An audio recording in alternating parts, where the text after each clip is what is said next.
Hello, this is Thomas Harris. Today I'll be showing you my ASTAR algorithm for CSCI 4070 game programming. As you can see, this is my game gallery page. I'm going to go ahead and go full screen and click on the ASTAR algorithm link. It takes me to my animation or game, if you like to say that. But anyway, so here's my basic layout. I have a header with the three maps, and then I have a start, restart, step, new start, and new goal buttons. So here's the other maps. This is smaller cells, and then here's an environment. Map 1 is bigger cells, just to show you the math, which I'll show you in a second.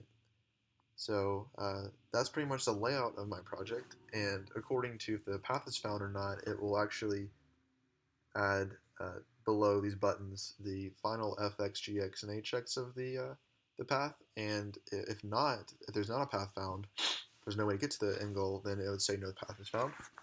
So I'm going to go ahead and just show you the start animation. As you can see, it computed the A star path. Animation was quick because this is a very short path. It does not take long to find, but it gives you the map, the numbers on all the tiles, um, and it gives you down here the final f of x, g of x, and h of x, as you can see, and then the red dots signify the path that it actually took. So let's say I want to add more obstacles. Well, instructions you can just click or add on the grid to remove or add obstacles like this. So if I could did that and started it, direct path, or I can do this and add more, and I can see it makes the animation a little longer. So let's just, for demonstration purposes, add a longer path for this thing to find. It's going to search. There you go.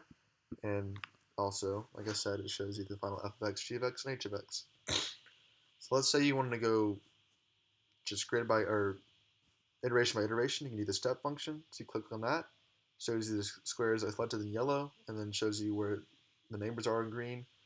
And it'll keep on doing that calculation. So I'll keep on pressing step, and it's going around, trying to calculate the new path. And let's just say I got bored of doing step, I hit start to finish the animation out. And then also there's a restart button, like I showed you in the demonstration. I can just restart the thing, and I can mess around with start and end points. So it says click on the grid to add a new start. Let's click on the goal point, so I can't click on the goal point right here, or because you have to have a start and a goal point at all times. So click right here. But I could put a goal point on an obstacle. It just makes the obstacle the goal point, and I can still run the code.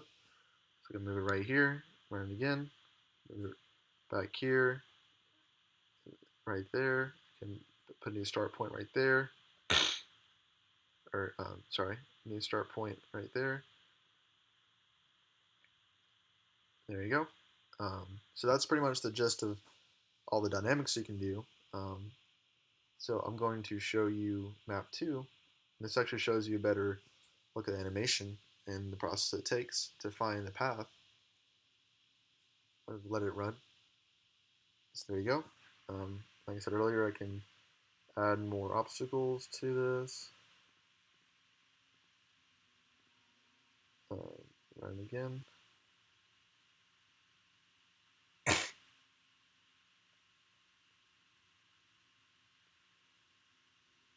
So it's going to find a path right there.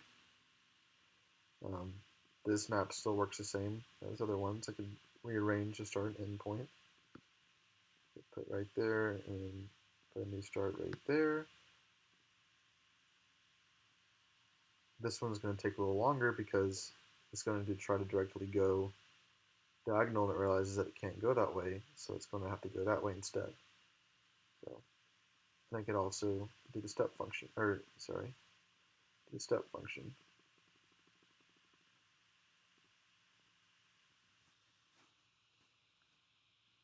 The dynamics work the same for all the maps. I was demonstrating that, and like I said earlier, it shows you the final f of x, g of x, and h of x. And then finally, map 3, I made it my own design where I made a river, a bridge, and I laid a grid over it just to represent the tile movements and calculation of how to find the path.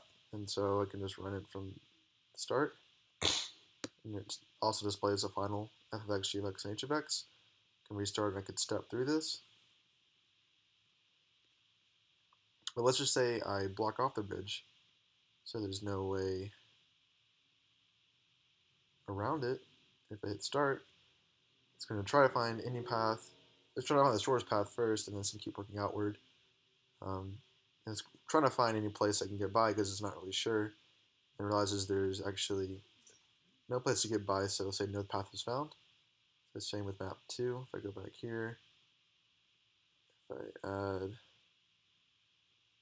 close off that, no path is found, and then map 1, if I start, no path is found.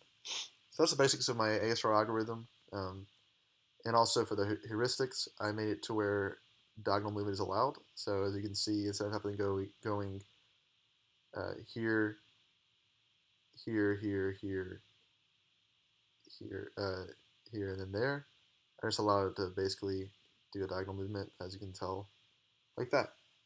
Anyway, I hope you've enjoyed watching my demonstration of my A-star algorithm, and I hope you've enjoyed the video, and thank you for watching. Have a great rest of your day.